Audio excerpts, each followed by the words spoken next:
So yun, good day nga sa inyo mga kaalpa, no? For today's video vlog nga pala, in-invite tayo ng Motor Trade para ma-check natin yung mga unit nga pala nila rito, yung mga brand new tsaka yung mga repo. At ang location nga pala nito mga kaalpa ay dito sa Barangay San Nicolas, Tarlac City. So along the highway lang din ito sa Eftañedo. So katabi lang ito ng Philippine Business Bank. Ayan, tapos tapat lang din ng ADESA. So tara, pasok tayo mga kaalpa.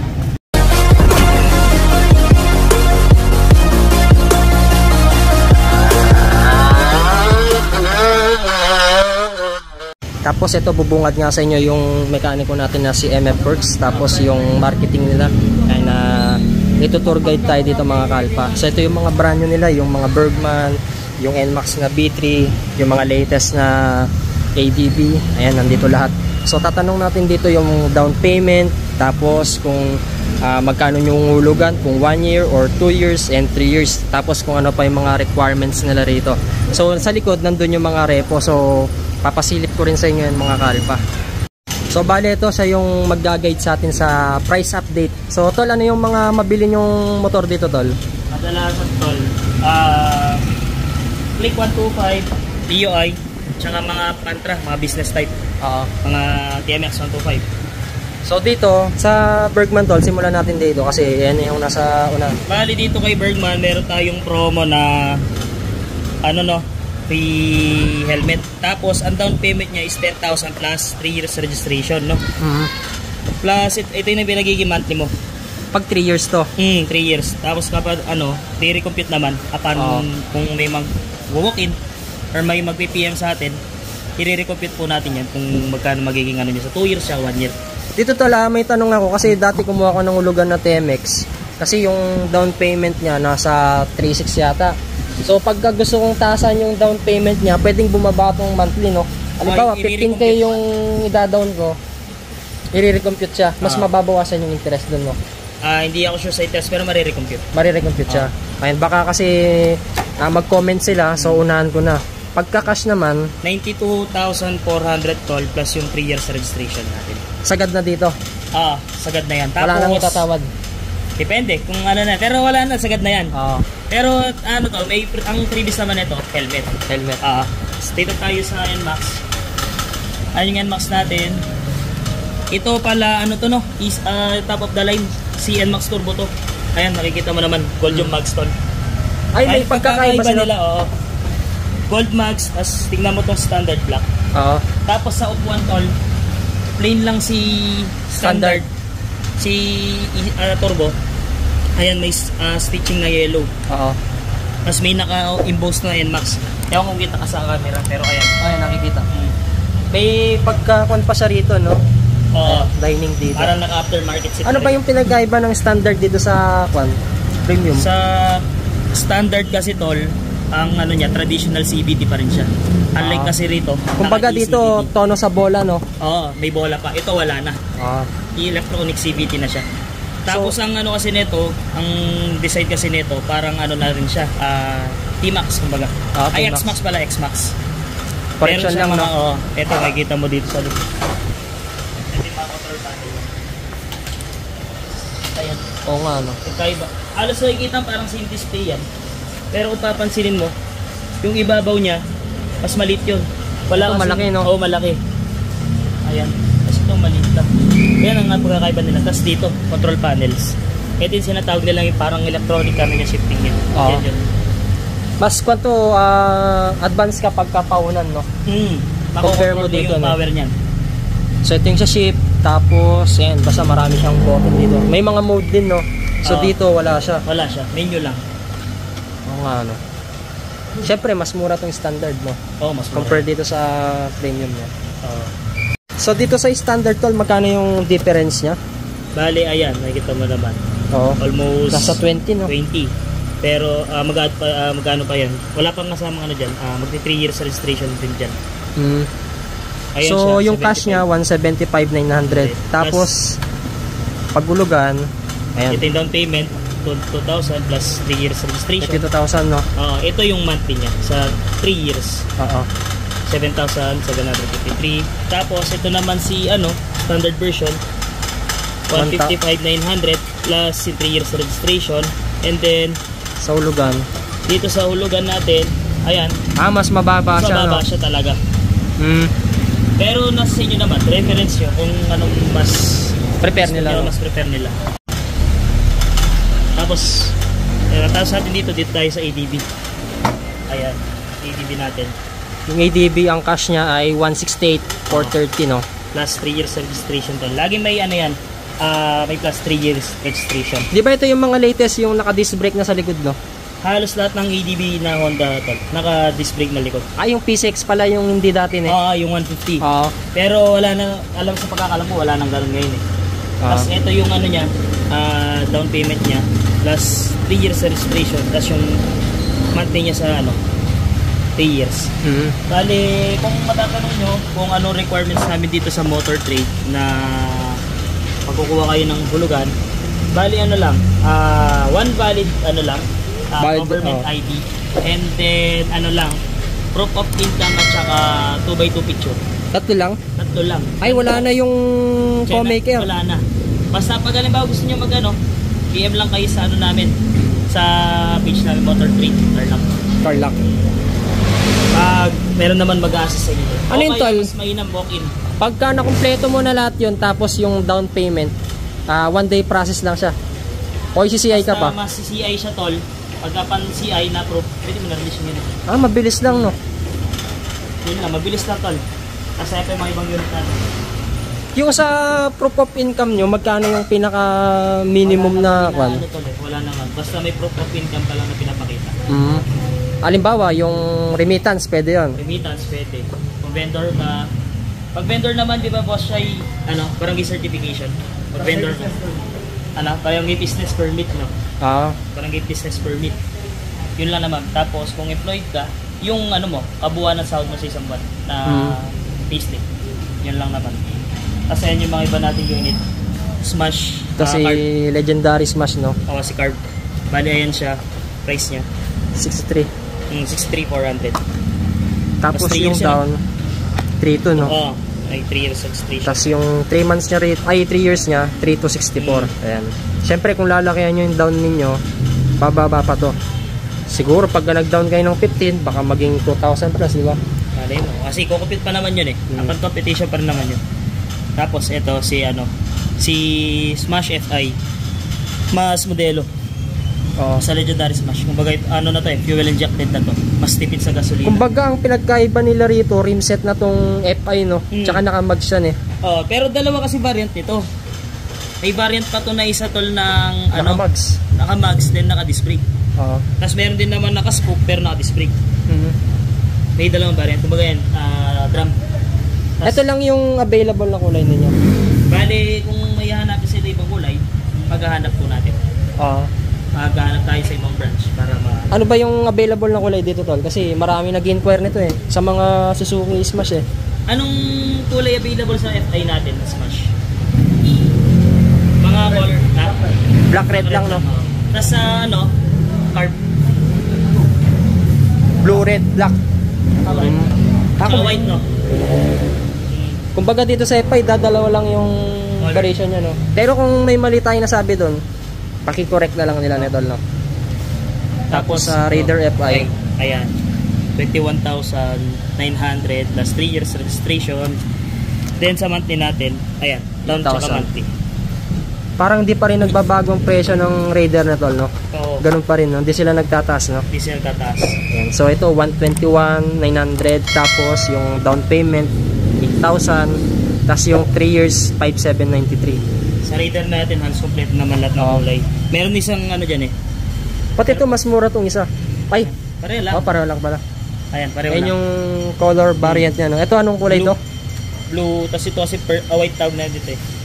Tapos ito gray. Mangas tong gray nila, no? Ito may pagka black red. So kung ano yung kulay ng decals niya, ganun din dito sa red, no? Ito lang ang naiba, eh. Gold. Halos tignan mo yung niya. Sa side niya, gold siya. Gold. Ito gold din. Sabay din sa kulay ng mags. So dito tayo sa mga Honda Click. Ito, paborito. Ito yung pinaka-latest kulay ni Honda Click 160. No? Bali yan. 118,413, eh. Tapos yung down 9,000, 3 years 5,495. Bale, dito, syempre, tinaban ano yan, ay 3 years, ano na rin natin yung 3 years, plus 3 years registration, no? Tapos ito sa click. Ayan yung presyo natin, 83. Halos lahat ng kulay kompleto sa click. Ayun tayo isa. Kalabas lang, kasi may release kanina eh. Wala kayong puti, tol? Sa ngayon, wala sa ganitong variant, alam ko, wala puti. Ay, kwan lang, 4 lang yung kulay, no? Yung sinasabi mo, tol, yung special edition. Ay, yung may blue-red, no? Yung ano siya, plain color siya. Alam mo yung mga ginagawa nila sa click? Di ba? Yung mga iba pagka glossy, tatanggalin nila yung decal. Tapos, eto to. Ay, yung sinasabi kong blue-red, yung 50th anniversary yun, no? 50th. Yung sa B3 yata yun, di ba, tol, no? Ito yung special edition. Ay, naka-emblem na, no? Na siya. Oo. As it is. Tapos yung mapapansin mo, iba yung kulay ng grab bar. Ito parang may pagka-metallic gold siya, no? Yan.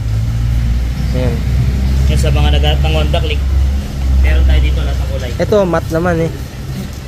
Yung texture pero niya. Pero ano siya, matte siya dito pagdating sa sides. Oo. Yung texture nung pagka-matte niya, ang ganda, oh. Parang dito sa version 2 pa rin. Parang liha type, no? Ganda. Kasi yung ibang matte, iba yung texture niya, no? Oo, yung ibang matte kasi parang ano lang. Talagang kasi plain lang. Eh di ka mukha nito, textured siya. Tapos ano tayo, tol? Itong isa. Ayan. Si black, yellow. Paporma to pag tatanggalin nila yung decals, no? Pero may mga iba nakikita na ako dito. Hindi nila tinatanggal yung decals. Nagugustuhan kasi nila. Kahit medyo parang off yung kulay. Pero gusto nila yan. So dito tayo sa mga Pantra. Una tayo kay Barako, no? Kawasaki Barako. Ayan ang presyo natin. Plus 3 years registration. Then down payment. And then sa 3 years installment niya. Ayan. Ano to yung mga FI na to? Bali ito tol. Barako to pa lang to. Pero electric to. Electric starter. Card type to, no? Yung Barako trick pa, di ba? FI. FI. Bali meron din yung 3. Ano, ayan. Yung free registration siya. Promo niya. Bali, meron naman tayo sa mga maghanap ng FI. Meron din naman tayo. May stock tayo. Kukuha lang tayo sa ibang branch. Ibang branch. Then, ito si Supremo. Ito, legendary na to. Matagal na to sa, Panther World. Industriya, no? Oo. Ayan siya. 80, 430. Ay, 430. Tapos down, 442, tsaka yung monthly niya sa 3 years, and 3969. Ano to, FI na to? Ano to, tol? Carb pa rin. Pero mapapansin mo, iba na yung design niya doon sa mga nauna Supremo. Tapos sino may decals sa iba na. Oo nga. Yan ang latest na Supremo. Then wala na rin pa tayo ng ilaw to. Yung mga latest, no? Naka-ano na siya eh. Nakasunod na doon sa LTO regulation na hindi na namamatay yung one. Kahit pa si Barako to, wala na rin pa tayo to. Naka-latest yung mga yan. Ito, favorite ko, si Alpha. Dito ka kilala eh. So dito yung sa cash niya 58,430. Tapos 3 years registration yun pala. 3,1 yung down to 880 sa 3 years. Ayan. Bali to may promo siyang free registration. Si DMX Alpha natin. Ayan sa kulay kompleto naman, may pula. 'Di ba sabi mo kanina nung may freeze bracket yata to, no? Meron pa palang additional. Nakalimutan natin. Kasamang freeze bracket, change sprocket. Halimbawa, 'di ba syempre, sidecar ka. Sidecar ka. Hindi mo na bibili yung sprocket mo. Meron na siyang kasamang set. Pati dito sa sa dalawa. Dito wala. Wala sa helmet meron. Wala din. Ito, 3 years registration to wala. Wala siyang promo. Dito wala ring helmet. Dito, ang promo niya to, yan, 3 years free registration. Kumbaga hiwalay-walay sa mga brand, no? Depende na lang sa pagpipilian nila. Bali yan, kumpleto sa kulay, pula. Tapos yung sayo. Yung gray. Legendary tong gray. Yung black. Nag-glass lock. Gray, tapos black. Kumpleto sa kulay na TMX. So dito naman tayo sa mga underbone ng Honda tsaka Yamaha. Honda. Ito. Ano na kasing model to? Winner X. Ito yung premium. Yung racing kasi tol, ang kulay niya para siya yung 50th anniversary. Ito premium to. Yung blue red, no? Blue red white ne. Blue red white. Ito Rowie pre-registration kasi Winner X. Ayan. Pre-registration promo kay Winner X. Sa mga naghanap. Ito madalang ang kulay nito tol eh. Marami din naghanap ito eh. Yung ganitong kulay. Ito tsaka si racing. Madalas hinahanap sa amin. Premium to. Premium. ABS to eh. Ayan. Ito no. ABS siya. Parang gold yung kanya, no? Gold yan. Yung sa black ba? O ganyan din? Depende kasi sa kulay. Pero alam mo, mostly gold din. So ito yung sa cash niya, 131,430. Tapos down 9,000. 3 3 years, 5,420.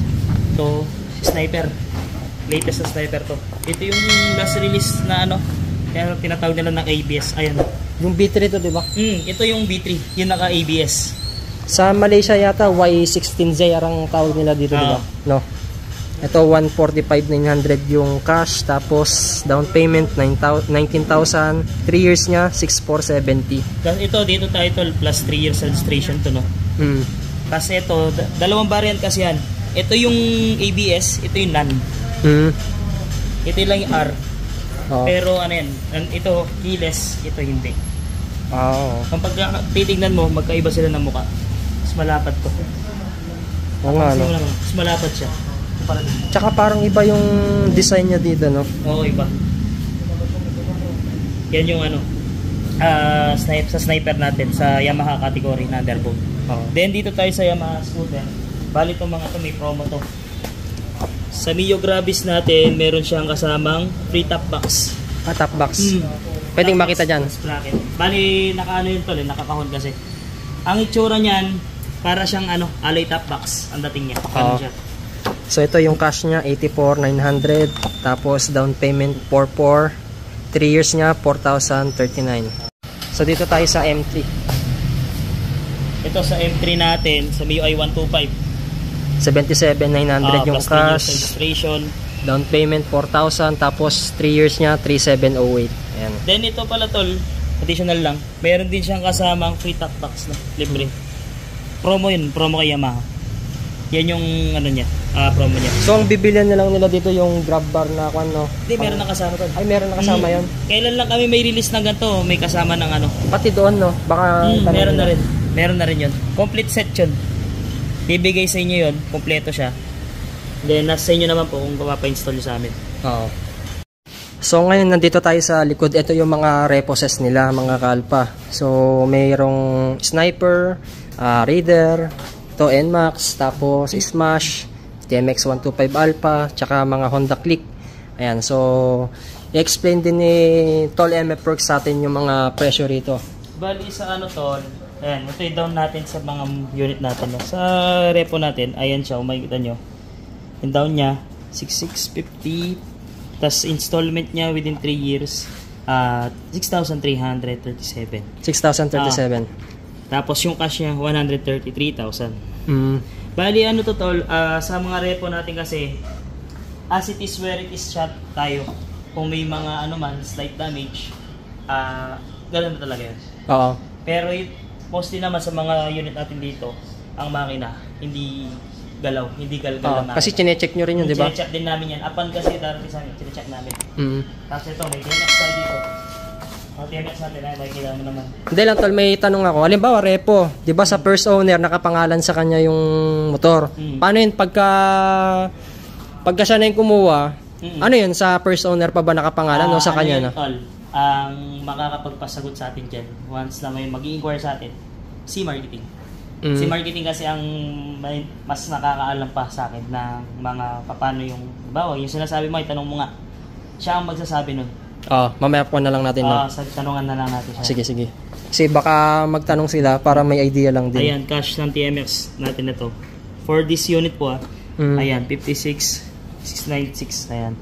Then, down payment. Bali, hindi naman totally down payment kasi ito Ang tinatawag namin ito cash out. Ayan. Tapos, 2,700 ang monthly niya. 2,700. Parang iba-iba sila ng presyo, no? Depende kasi tol sa Nahulog. Nung first owner. First owner. Ayan, kamukha nito. Mas mababa to, Mas mababa to. Tapos sa monthly niya, ayan. So, mas mababa din siya. Siyempre, kung mababa na yan, yung odo niya, mataas na rin, no? Mataas nga lang. Ayan, kamukha nito, 5.5. Pero parang damage na yung speedometer nito. Compare mo dito sa... Tingnan mo ito, ang baba na ito. 350 mas bata pa siya, no? Bata pa yan. Tapos ito. Nasa sa kanila na lang kung anong kukunin nila rito, mamimili na lang sila, no? Anong gusto nila. Katulad nito, may damage na yung kanya. Dito wala. Nasa sa inyo na lang din. Pero yun kasi mga yan, tol, as it is, sabi ko nga sa inyo, as it is where it is tayo. Pero sa makina, hindi sila galgal, hindi sila kung Marte sila, yung brand new na lang na tol, no? Sila. Pero kung halimbawa medyo tight budget, ayan, pwede tayo. Pang bukid-bukid, di ba? Pang bukid, sa mga kapos talaga. Ito, repo. Tapos ayan, mga automatic natin. Ayun, meron tayong Mio Sporty doon. May click din tayo. May Mio I. Bali yun, naka-reserve na yan for service unit. Nakalagay naman na. Tapos yun, yung tinutukoy mo sa akin kanina, mula kanina, yung 50th anniversary. Yan sa Honda, ganyan ang itsura nila. Yan ang Honda Beat FI. Ano to tol hindi siya version 2, version 3 yan. Latest model yan ng Beat. Yan yung pinaka latest. Then ayun, Honda Click ulit. Tara, tignan natin yung presyo tol. Then monthly niya 2,430 sa 3 years. Then ayun yung price niya. Pagka-cash nyo siya 50,830. Dito yung mga ibang walang presyo, parang ongoing pa, di ba? Pero mostly kasi ito, kamukha nito wala pa siyang price. Minsan kasi meron na siyang price pero hindi lang na isasabit yung price tag niya. Tapos to si Honda Beat FI. Ayan siya. 64,685. Then cash out niya. Cash out niya yan. Bali lahat yan. At saka itong mga tutol, every other month, nire-recondition namin lahat to. Kumbaga 100% na hindi na-stock dito lang na nabubulok. Maganda namin, pinapa-under namin para hindi lang masira. So dito sa Click B3 to no? Ano na to tol? B3 to. So 81,737 yung cash niya. Tapos yung sa monthly niya 3,905. Yan. So ito naman sa Smash, ayan yung cash niya 55,344. Tapos sa monthly 3 years 2,644. Ito yung itsura niya mga kalpa. Ayan, wala pa tayong price sa mga yan. Itong mga Raider no? Oo, yung Raider FI tsaka yung Sniper. Naabangan ko rin yan Ito kasi kilala ko pagkamotor nito So ayan, Sniper. Ito yung pistol version 3. Sniper. Ayan, issue niya lang, walang hit card. Walang problema niya, magpapalit ka rin ng tambucho niya. Raider card. Tapos ito Raider FI. Ayan. Nagano sila ng mga high-end na mga repo lang meron tayo. Tapos i-mention ko na rin tol sa mga kumbaga wala kayong napusuan dito na repo. Meron tayong warehouse dito sa may barangay San Rafael, harap ng dampa. Yun, nandun lahat na repo natin. Papa Scooter, Papa Maxi Scoot, Papa Underbone, Papa Pantra, andun lahat. Business type, andun lahat tol. Hindi kasi kasya rito no? Oo. Yung warehouse natin dun tol, malaki yun. Hindi, pagkakon nga, pasyal na natin pasyal no? Tayo doon pagka minsan. Sige. Pasyalan natin yung warehouse. So ito shoutout nga kay sir, ito yung marketing nila. So papaliwanag sa atin about dun sa repo. Sa repo. Paano na sa repo natin, boss? Yung sa repo, sa unit, 0 down payment siya. 0 down payment. Pero may ika-cash out kayong 3,500. Yung 3,500 na yun, yung 1,900 doon para sa transfer of name. Transfer ng name no. Ayun yung tinatanong ko sa'yo kanina no. Kaya nga sabi ko sa inyo, tatanong natin kay marketing natin. Tapos yung 600 para sa processing fee, tapos para sa mga notary ng deed of sale. Tapos yung 1,000, i-recon yung motor bago ilabas. Yun yung sinasabi ko sa iyo tol kanina na bago ilabas, ibigay kay customer yung unit na repo, naka-condition na siya. So yun mga kalpa, mabuti na rin natin tinanong natin kasi baka mag-comment kayo at hindi natin masama sa video natin, sa vlog natin. So yun, may idea kayo pagka kahit anong branch ng motor trade nito no, basta kumuha ng repo, kasama na rin yung transfer ng name no. So yun yung maganda, di ba no? Yun ang maganda sa natin, mga repo natin. Kasi kung ikaw pang maglalakad nun, abala din. Abala rin. Oras. Siyempre, yung pagkain mo pa. Paano pala yung sa rehistro ng 3 years din? Wala sa rehistro. Bali, transfer lang talaga siya. Transfer lang talaga no. Pero kung i-release yun, naka-rehistro naman no? Hindi. Depende sa di ba? Depende sa unit kung kailan yung expiration niya, kung kailan nalabas no. Ayun, so yun mga kalpa, may idea na kayo. So nauna na natin yung mga itatanong nila sa comment section. Tapos yun pala, yung mga gamit no. May mga spare parts din tayong benta dito, belt, brake shoe, brake pad, ayan. Mga genuine genuine parts yung mga. Kaya pakita nga natin yung mga gamit nila. Ito yung mga natin. Mga spare parts natin dito. Ayan, meron tayong mga bola, filter, battery, brake pads, brake shoe, then langis. Bali ano yung ginagamit nyong pre-oil dito tol pagkakan? Change oil niya. Bali tol, hindi siya free. ang pinaka-free natin pag halimbawa naglabas sila ng unit, yung service lang. Service. Doon sa coupon. Tapos sa langis naman, syempre, halimbawa Honda motor mo, ayan, may Honda oil tayo, may Yamalube. Ito, Enyos. Kumbaga ito, optional lang to, no? Kung gusto nilang... Ito kasi ang pinaka ginagamit namin mostly sa sa mga scooters. Ayan, synthetic scooter oil kasi ito. Sa mga nagbi-brake, ang mga first 500, ang binibigay ko yung mga mineral oil natin ng Honda. Pero kung si customer naghahanap talaga ng synthetic, meron din tayo synthetic niyan. Ayan. Tapos doon naman tayo sa service nyo, tol. So bali dito yung sa service nila. Ayan. Service. So dito merong, anong tawag dito, tol? Lifter, tol. Ano? Lifter. Lifter. Lifter. Meron din tayong SI machine. Bali yung mga service natin, service offer natin dito sa motor trade. Bali mga basic, change oil, tune-up, CVT cleaning, FI cleaning, throttle body cleaning. Tapos kung mga gustong magpakabit ng accessories like MDL, busina, yun, nagkakabit din kami dito. Tapos nag-overhaul at saka top overhaul din kami dito sa motor trade. Bali kung sa mga gusto magpa-service, punta lang po kayo dito sa Tañedo branch. Makikita niyo po agad ako. Ito tol, unahan ko na yung mga magtatanong. Di ba maglalabas ka ng brand new? Tapos paano yung maintenance nun? Ano yung mga previous doon? Kasi tol, upon release, PDI natin yan. May tinatawag tayong PDI. Bibigyan natin ng konting basic knowledge yung customer natin about sa unit. Pagka nabigay natin yung basic knowledge sa kanya, sasabihin natin kung kailan yung free change oil niya. Bali sa mga brand new unit natin, first 500 change oil po tayo. Ibabalik po natin dito yung unit. Tapos dadalhin niyo po dapat yung booklet or yung coupon na tinatawag. Then ang pinaka free service natin doon tol, yung change oil lang. Bali yung langis tol, bibili niyo po, no? Kung may gear oil, bibili niyo rin po yung gear oil. Bali ang pinaka libre lang natin yung service po. Wala po tayong yun lang, ang babayaran niyo yung mismo langis lang. Then sasabihin namin kung kailan susunod na balik, kung ano yung mga gagawin sa PMS ng unit. So ito pala yung FB page nila mga kalpa, Motor Trade Tarlac Cluster. So mag-PM lang kayo dito, meron namang customer service na magsasagot sa inyo dito. So pagka dadrop ko na lang din yung CP number nila dyan. So yun nga mga kalpa, no, nagkaroon na nga tayo ng idea dito sa latest update sa price nila sa brand new, sa mga repo, tsaka sa mga requirements na ipro-provide ninyo. So ulitin ko yung location dito sa Barangay San Nicolas, Tarlac City. So along the highway lang ito. At visit na kayo dito mga kalpa. Kung gusto nyo naman mag-inquire, so idadrop ko na lang din yung cellphone number nila, pati yung FB page. So yun lang mga kalpa, huwag sana nakakalimutan na mag-subscribe sa channel natin and i-click yung notification bell para sa tuwing nag-upload tayo mga kalpa ay lagi kayong ma-notify at lagi kayong updated. At Motor Trade, baka naman. Thanks for watching.